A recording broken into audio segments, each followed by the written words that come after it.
মাদ্রাসায় নাকি জঙ্গি তৈরি হয়। চলুন আজ মাদ্রাসায় গিয়ে দেখবো। চল তামিনুল চল। এদেরকে দেখে তো জঙ্গি মনে হচ্ছে না রে। আসতে বল।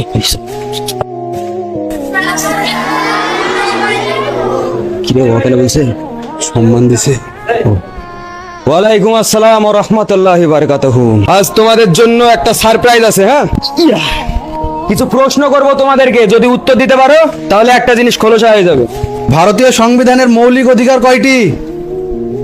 তুমি বলো। 6টি। ভারতের সংবিধানের জনক কাকে বলা হয়? বলো বাবু। Doctor B R. আম্বেদকর। একদম সঠিক বলেছো। ভারতের সংবিধান কবে কার্যকর হয়? সামনের গেলা সব পড়াশোনায় গিয়েছে উস্তালিত। ক্যামেরাম্যান জুম করবা। বলো। 26শে জানুয়ারি 1950 সালে। কিরে এ আমি মানতে পারছি না আমিনুল। বন্ধুরা, কারা কারা বলতেন যে মাদ্রাসায় জঙ্গি তৈরি হয়? আপনারা নিজে চোখে দেখুন, কত ধরনের প্রশ্ন করছে, সংবিধানের প্রশ্ন, সব উত্তর দিয়ে দিয়েছে। এটা আমাদের জন্য একটা বড় অপমান। কে বলিছিল রে আমরা আজ মাদ্রাসায় এসে অপমান হয়ে গেলাম? আমার সাথে আসো।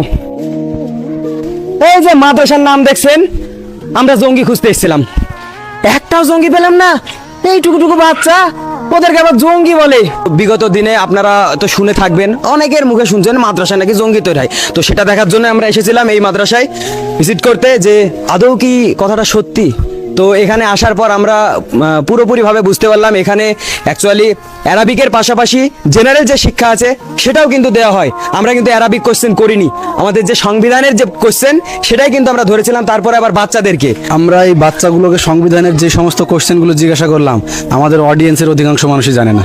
এটাও সত্যি কথা মানতে হবে। তো ঠিক আছে বন্ধুরা, ভালো থাকবেন, সুস্থ থাকবেন। আর যদি আপনার মনে হয় যে মাদ্রাসায় জঙ্গি তৈরি হয়, আপনারা যে কোনো মাদ্রাসা ভিজিট করবেন।